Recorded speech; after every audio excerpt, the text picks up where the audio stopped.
Hey guys, this is Shawn Sandridge. Thank you so much for clicking on to this video. So I am coming to you just having a conversation about the previous video that I did about World AIDS Day. And I had this on my mind for quite some time. I wanted to tell my story, and I knew that World AIDS Day was coming. So I contacted a fellow YouTuber, Shawn Bradley, and asked him if he would collaborate with me regarding HIV and AIDS.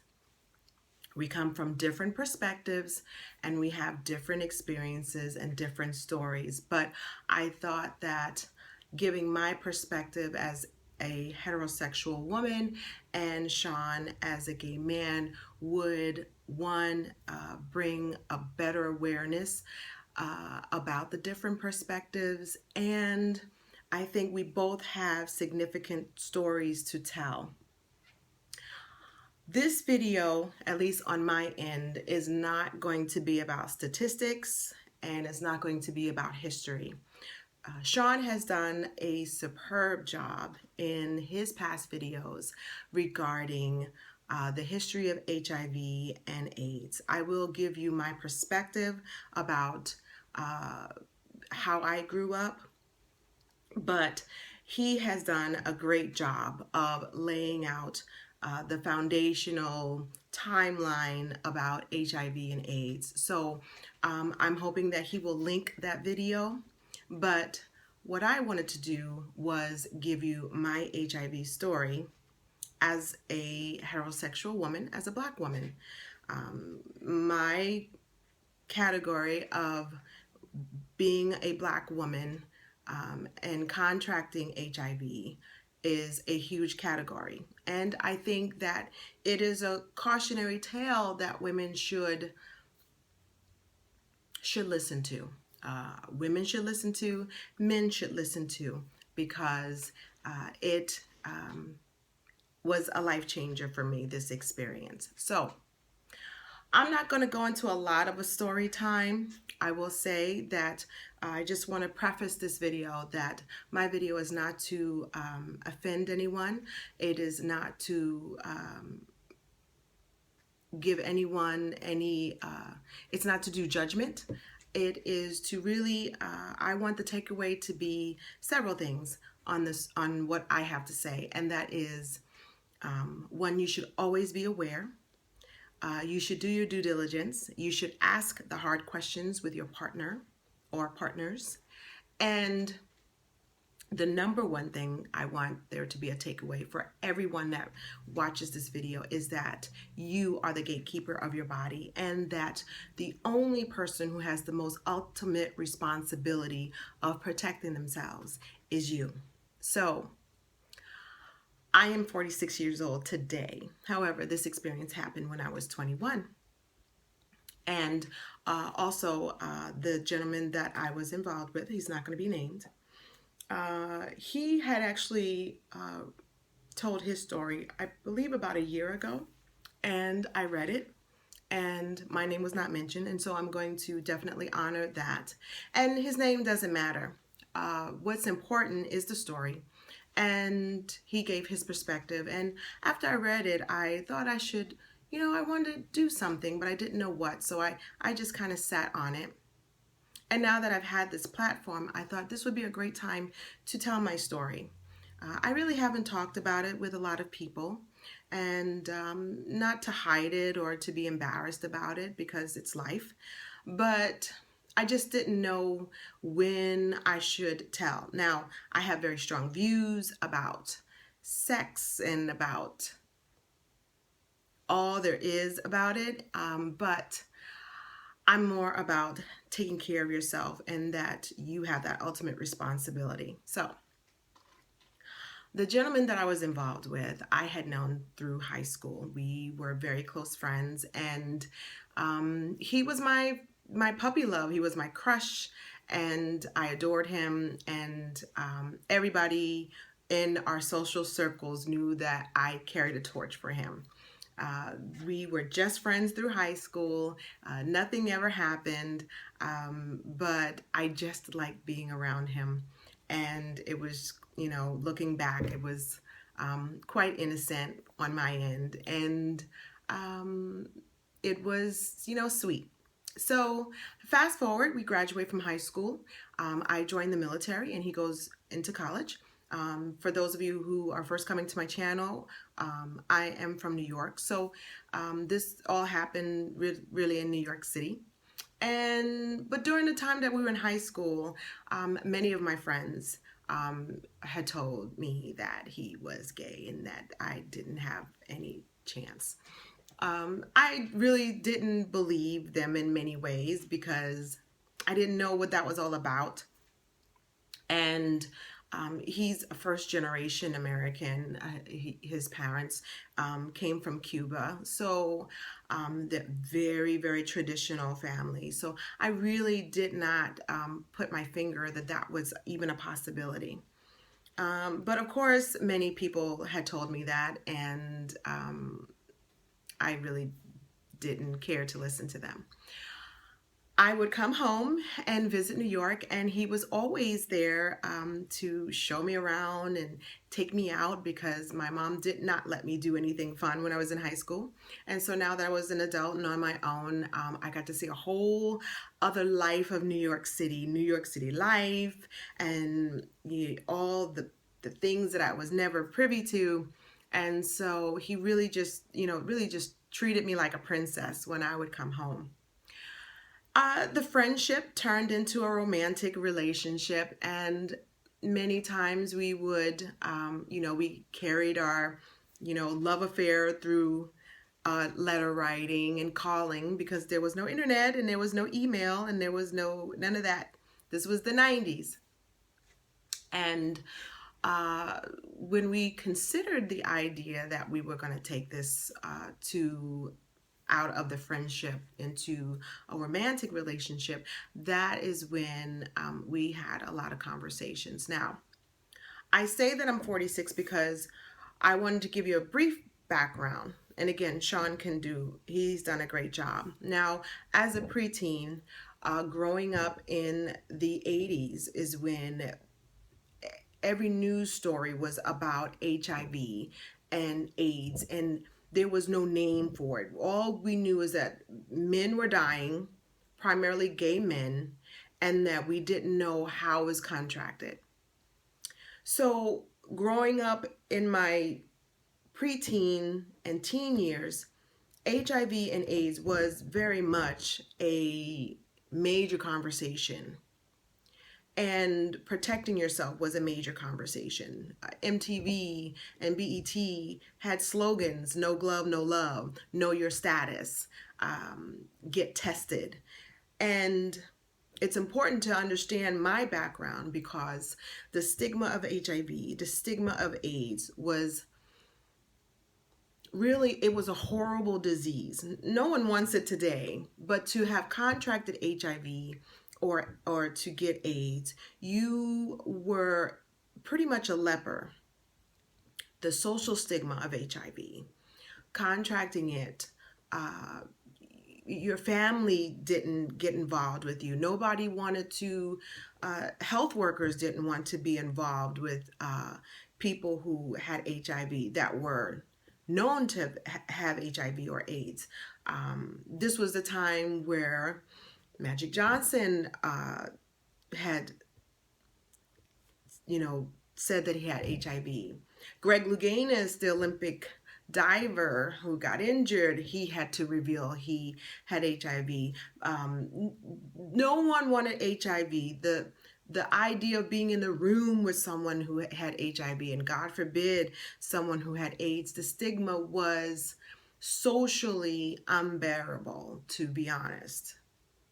No one wanted to rent to people who had HIV. So the way the world viewed HIV and AIDS in the 80s and 90s is completely different than today. And I think that people who are in their 20s and maybe 30s may not understand the social stigma of HIV. So But the one thing that I will say is that asking questions was normal. You know, how many partners have you had? What kind of sexual activity did you engage in? Uh, do you wear condoms? You know, asking those questions was normal. That was part of what you did. When was the last time you got tested? Let's go get tested together. That was the normal conversation. So I actually had to have the conversation with him because the truth of the matter is that the whispers about his sexuality was always in the background. And I knew what my sexuality was and I knew what I was doing. And I remember it like it was yesterday. And we were sitting in the park and I said, listen, I gotta ask, you know, are you gay? Have you had activity that I should be concerned about? And he had a very long conversation with me. And he had up until the time that we had talked about, had pretty much led a gay lifestyle. And he was very candid.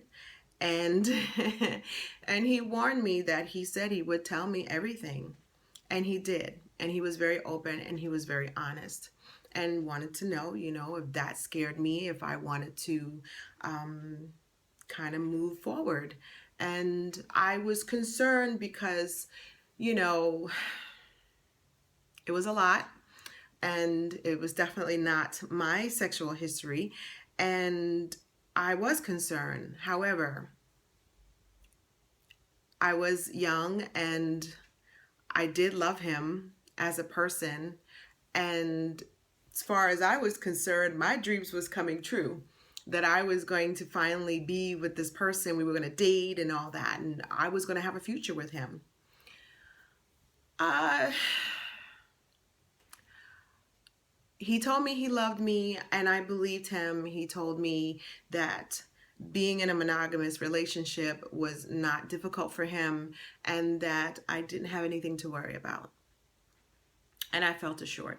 But I also knew that since I was made aware of his history, that wearing condoms was a definite thing that we were going to do. Now, we talked about it, and because I didn't live in New York anymore and I would travel because I was stationed elsewhere, we were not exclusive. But he assured me that he would always protect himself, and we did have our HIV status revealed. I saw his results and he knew my results. Fast forward, I remember having a conversation with him. I was in Korea at the time, and he had joined the Marine Corps Reserves, and he told me that he had to go see his commander. And I said, okay, well, that's fine. Let me know. And of course, back then, we didn't have cell phones. So, I would wait to hear from him. And I didn't hear from him for a while, and that was okay. And I got a letter in the mail, and the letter revealed that he was HIV positive. And he actually at the time had to leave the reserves because his unit was a mobile unit, and you're not worldwide qualified in the military if you have a. So in the letter, he tells me that he was HIV positive, and during the consultation with his physician, he assured me that I was not. What resonated in the letter, and I still have the letter, what resonated in the letter was a couple of things, but what really affirmed or confirmed what I knew deep in my spirit was when he had written to me and said, based on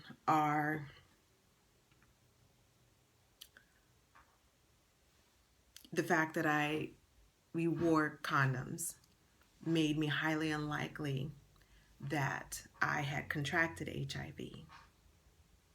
And then he said, I am so glad that you made me wear condoms. And reason being that during the time that we were both tested, that we were both negative at the time. And I guess there might have been a 3 and 4 month window that I had received the letter from him, and I still had remained negative, and he was HIV positive. So it's not something that I wanted for myself. It's not something that I wanted for him. It's not something that I wanted for us. But the truth of the matter is that I had been kind of hit in the gut with this information. And again, the social stigma was horrible. So of course, he says, just so that you have reassurance, go ahead and get tested. Now in the military, we got tested once a year.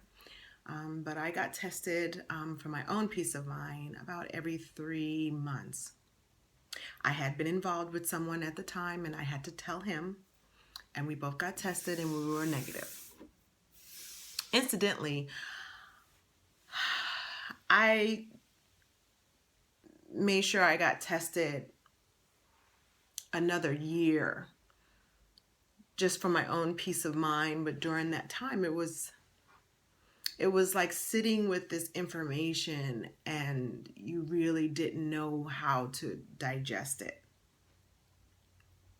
So I go home after my time in Korea, and we go visit and we see each other face to face, and he decides that he wants to take me to a support group. Now, during this time, we're still an item, and I go to the support groups with him. I meet up with some of his peers and all of that, and I wasn't quite sure how I was going to deal with it. Sorry for the interruption. So once he was diagnosed with HIV, now all the protocols start to happen. AZT was very big. That whole cocktail of medicines, which back in those days were horrible. He had bad side effects. He had good days, bad days. And it was rough. It was just really rough. It was rough on him and it was rough on me. And then I was stationed in Maryland soon after that. And I'll just be honest, I was young. I felt relieved. I was HIV negative. And I just thought it was just too much. So in the interim of that time, I broke it off with him.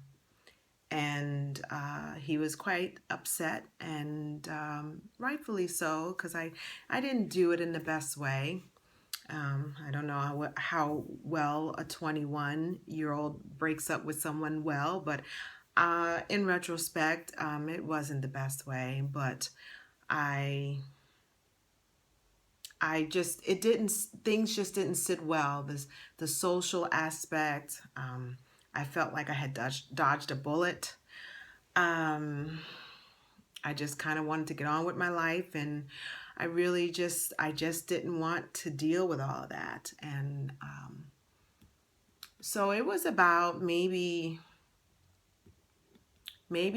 3 years later that we were in contact, and we both had matured and grown, and incidentally, I'd gotten married by that time, and I think he had found a partner who I believe he's still with today. I'm not sure if it's the same person, but there is a happily ever after to the story, and I think a cautionary tale, because I could have been a statistic. I was in a loving